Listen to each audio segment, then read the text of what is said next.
আমি বিৰিব্ৰ দামোদৰৰ উপাখ্যান আমি আলোচনা কৰি আছোঁ আপোনালোকৰ মাজত। আজিও বিপ্ৰ দামোদৰৰে উপাখ্যান লৈছোঁ আমি আলোচনা কৰিবৰ কাৰণে। কৃষ্ণ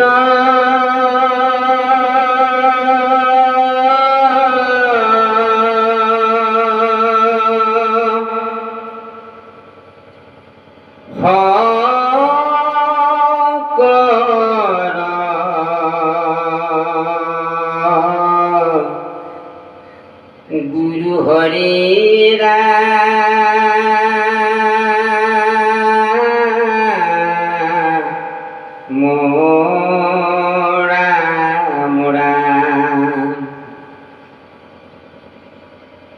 কৃষ্ণ শংকৰ গুৰু হৰে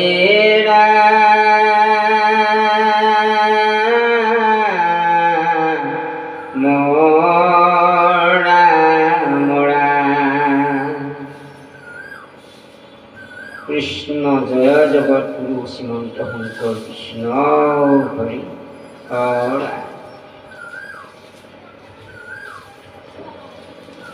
ত্ৰাহি ৰাম নিৰঞ্জন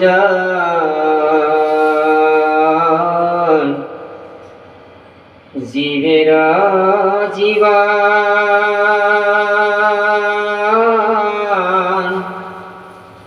মুকুন্দ ৰাম মুৰাৰি তোমাৰ শৰণে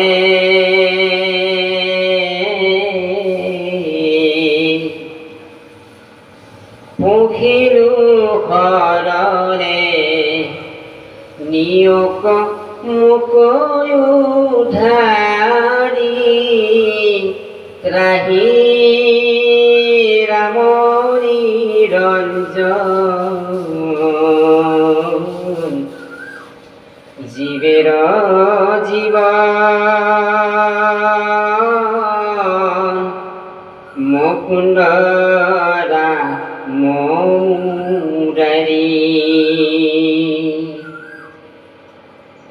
এৰা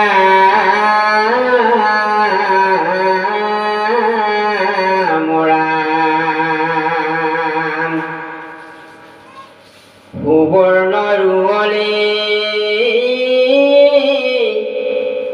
মৰকত ধৰি ফটি কৰবাৰ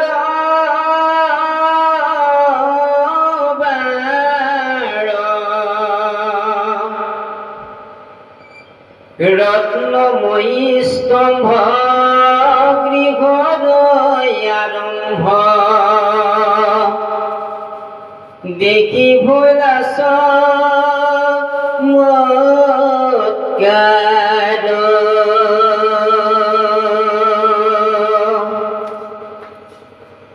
তেতিয়া বিপ্ৰ দামোদৰে ত্ৰাহি ৰাম নিৰঞ্জন বুলি জীবেৰ জীৱন মুকুন্দ ৰাম মুৰাৰী বুলি তেওঁ এই ঘোষাৰে তেওঁ ঈশ্বৰক ডাকিব ল'লে। হে প্ৰভু, এই অনাথ আমি দুৰ্লভ মনুষ্যক কেনেকুৱা ধৰণত আমাক শুশ্ৰূষা কৰিছে প্ৰভু, আৰু কেনেকৈ আপুনি আমাক ইমানখিনি মনেদি ভাবিব নোৱাৰা সা সম্পত্তিৰে পৰিপূৰ্ণ কৰিলে প্ৰভু। কি কাৰণত জন্মে জন্মে যেন প্ৰভু আপোনাৰ চৰণ যুগলত মোক উদ্ধাৰ কৰা প্ৰভু বাৰে বাৰে কৈছে। আৰু কি কৈছে, এই ইমান কঠোৰ শাস্তিৰে পূৰ্ণ হৈ থকা জীৱনটোত যিটো কষ্ট পাইছে তেওঁ, কিন্তু এতিয়া ৰত্নময় হৈ পৰিছে, সোণেৰে পূৰ্ণ হৈ গ'ল। আৰু দেখিছে ঘৰখনৰ যিটো চমৎকাৰ, এই চমৎকাৰটো আচলতে দেখিবলৈ অত্যন্ত সুন্দৰ। অলংকাৰ, সা সম্পত্তি, ঘৰ সমস্ত দেখিবলৈ এখন বেলেগ নগৰ হৈ পৰিছে তাতে। গতিকে এই কথাবিলাক সোঁৱৰাই নিজকে ভাবি আছে আৰু ঈশ্বৰক ডাকি আছে, ঈশ্বৰৰ নাম লৈ আছে। বিপ্ৰ দামোদৰে কৃষ্ণ। এৰা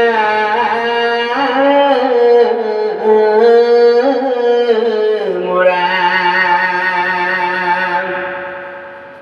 দুগ্ধহীন অসম সহ্য হৈ আছে সনা ৰক্ষাতে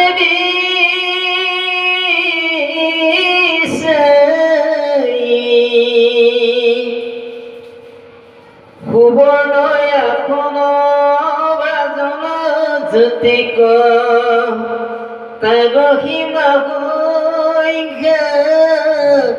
নাই হাৰ্যা ব্ৰাহ্মণী তাৰে এই বিৱৰণীবিলাক ক'ব ধৰিলে।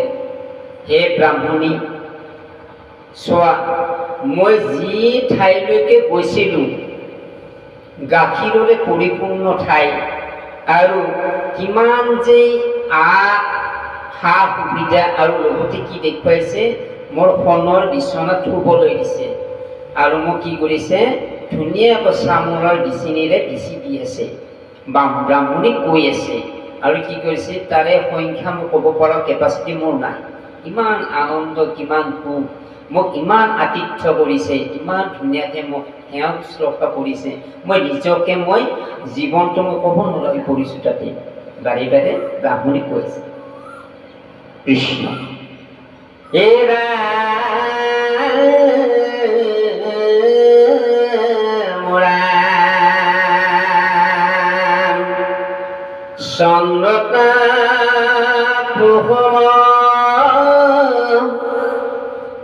তানিয়াই আছয় মুকুটৰ মালা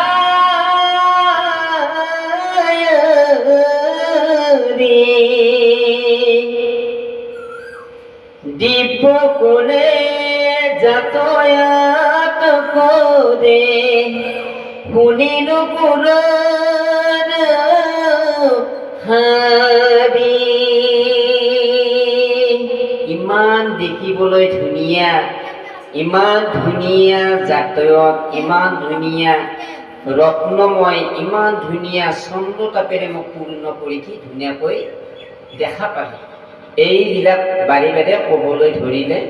তাৰে কথা প্ৰভু ভগৱন্ত নাৰায়ণৰ কথা আৰু বিপ্ৰদামোদৰৰ যিখিনি ঠাইত তেওঁৰ সোণৰে পূৰ্ণ কৰি দিলে, সেই ঠাইখিনি একে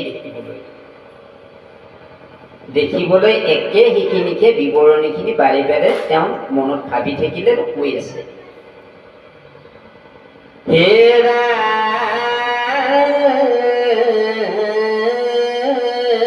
মোৰা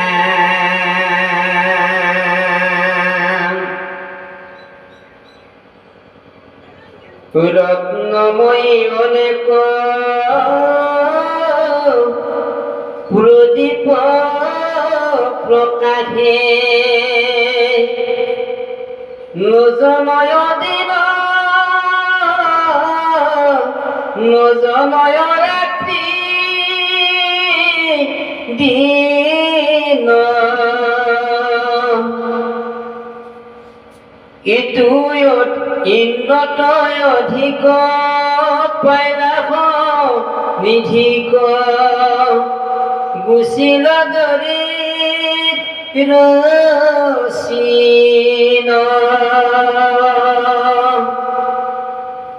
তেতিয়া এই ৰত্নময় নগৰখন প্ৰদীপেৰে পূৰ্ণ হৈ, অৰ্থাৎ বন্তিৰে, জ্বলন্ত বন্তিৰে পূৰ্ণ হৈ জিলিকি থাকিল। দেখিবলৈ অত্যন্ত সুন্দৰ হৈ এই ৰাতিৰ পোহৰত, ৰাতি যিখিনি জ্বলন্ত বন্তিৰে পূৰ্ণ কৰি দিছে, দেখিবলৈ অত্যন্ত সুন্দৰ হ'ল। যেন এই নগৰখন কেৱল বৈকুণ্ঠৰ উপনীত হৈ পৰিল বুলি কৈছে। আৰু লগতে কি কৈছে, যিমানখিনি দৰিদ্ৰৰ চিন আছিল ব্ৰাহ্মণৰ, এই চিনটো একেবাৰে নাইকিয়া হৈ গ'ল। কিহৰ কাৰণে হ'ল? কেৱল ভকতি কৰিলে ভগৱন্তক পায়। যে ভগৱন্তৰ এটা কথা আছে যে ভকতি কৰিবলৈ যেতিয়া যাব, আচলতে ভকতি হৈছে এটা জীৱনৰ এটা যিটো জীৱনটোত যিটো আমি কিনিবলৈ নাপাওঁ, এই জীৱনটোত যিটো আমি ভকতি কিনিবলৈ নাপাওঁ, ভকতি হৈছে কি নিজৰ মনে প্ৰাণে ঈশ্বৰৰ ওচৰত দা পোৱা।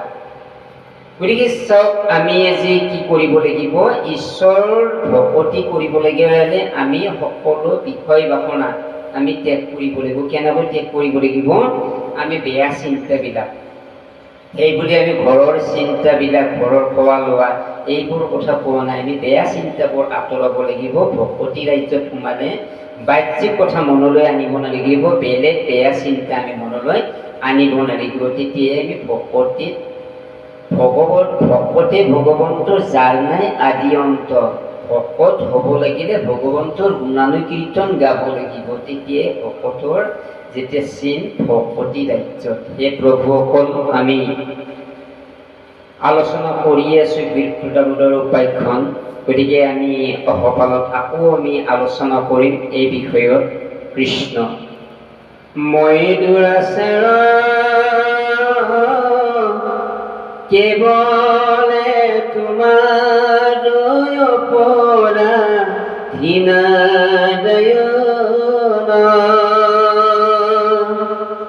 খনিও কহৰি লয় দাখ কৰি পুখিলো হেৰা শৰণ